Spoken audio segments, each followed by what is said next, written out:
चिड़िया से रानी बनने की अद्भुत कथा। एक गाँव था। उस गाँव में एक गरीब ब्राह्मण और उसकी ब्राह्मणी रहते थे। उनके जीवन में सब कुछ था, भक्ति, संतोष और मेहनत। बस एक कमी थी, संतान की। कई वर्षों तक तपस्या और पूजा करने के बाद भी उनके घर संतान का सुख नहीं आया।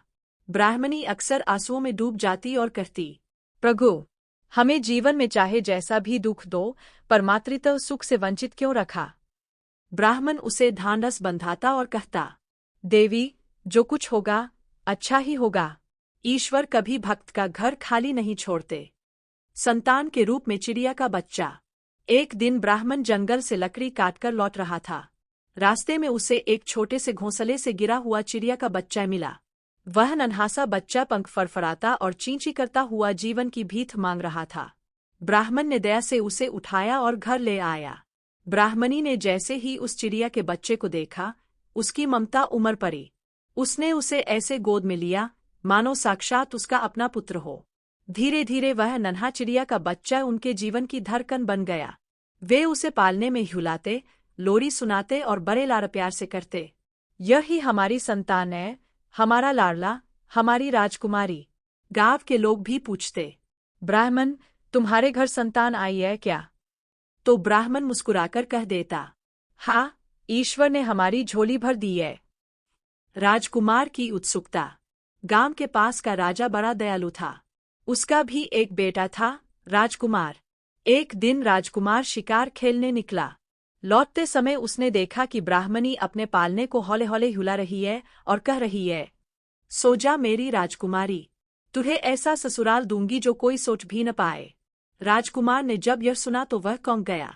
उसने सोचा, ब्राह्मण की पुत्री अवश्य ही अद्वितीय रूपवती होगी, तभी तो माँ इतनी आत्मविश्वास से बोल रही है। राजकुमार ने चुपचाप यह बात अपने दिल में रख ली, परंतु मन में उसकी जिज्ञासा बढ़ती गई। राजा और राजकुमार की जिद। घर लौटकर राजकुमार बेचैन हो गया। उसने अपने पिता राजा से कहा, पिताश्री, मैं ब्राह्मण की कन्या से विवाह करना चाहता हूँ। राजा हंसकर बोले, बेटा, यह क्या बात हुई? न तो हमने उस कन्या को देखा है, न उसके बारे में सुना है, और तू सीधे विवाह की जिद कर रहा है। राजकुमार ने दृढ़ स्वर में कहा, पिता, मैंने ठान लिया है। चाहे आप माने या न माने, मैं उसी कन्या से विवाह करूंगा। राजा ने सोचा, इसकी जिद खतरनाक है। यदि इसे टाला तो अनर्थ कर बैठेगा। उन्होंने अपने मंत्री को भेजा और ब्राह्मण को दरबार बुलवा लिया। ब्राह्मण की शर्त। राजा ने कहा, ब्राह्मण, तुम्हारी पुत्री से मेरा पुत्र विवाह करना चाहता है। हम चाहते ऐस कि यह संबंध हो। ब्राह्मण घबरा गया। वह जानता था कि उसकी पुत्री वास्तव में एक चिड़िया है। उसने बहुत सोचकर एक शर्त रखी, महाराज, मैं विवाह के लिए तैयार हूँ, परंतु एक शर्त है, मेरी पुत्री को कोई नहीं देखेगा। वह केवल आपके पुत्र की होगी। उसे किसी सभा या लोकदृष्टि में नहीं लाया जाएगा। राजा और राजकुमार दोनों इस शर्त पर राजी हो गए। विवाह और रहेसिर। विवाह धूमधाम से हुआ। सबने सुना कि ब्राह्मण की कन्या रानी बनी, पर किसी ने उसका चेहरा नहीं देखा। राजकुमार भी अपने वचन के अनुसार उसे एकांत कक्ष में ही रखता। लोगों में चर्चा होने लगी, निश्चित ही रानी अद्वितीय सुंदर है, तभी तो कोई उसे दिखाता नहीं। लेकिन असलियत केवल ब्राह्मण और ब्राह्मणी जानते थे। प्यास और महादेव का वरदान। एक दिन राजकुमार शिकार खेलने चला गया। उसने रानी यानी चिड़िया के लिए पानी का पात्र रखा, परंतु गलती से वह पात्र गिर गया। बेचारी चिड़िया प्यास से तड़पने लगी। अंततः वह खिड़की से बाहर निकल गई और यमुना तट पर पहुंची। वहां से उसने कुल्हड़ में पानी भरने की कोशिश की, परंतु बार बार वह गिर जाता।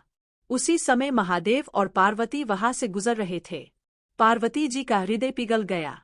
उन्होंने महादेव से कहा, अरे देखिए, यह छोटी सी चिड़िया कितनी मेहनत कर रही है, इसे वरदान दीजिए।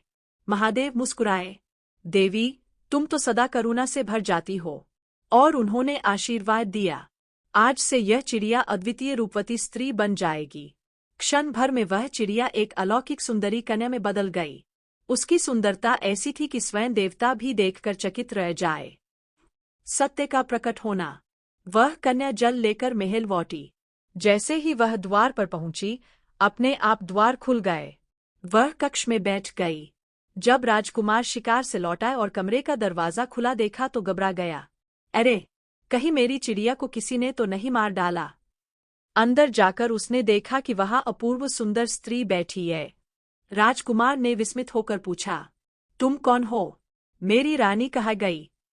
उसने मुस्कुराकर सारी कहानी सुनाई।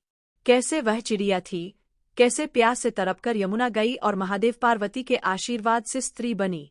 राजकुमार की खुशी का ठिकाना न रहा।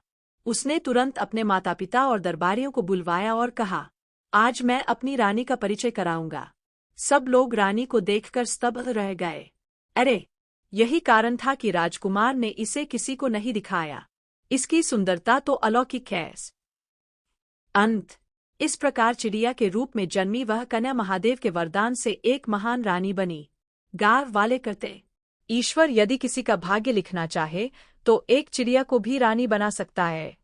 ब्राह्मण और ब्राह्मणी की गोद भी भर गई और राजकुमार को मिला अपनी चाही हुई रानी।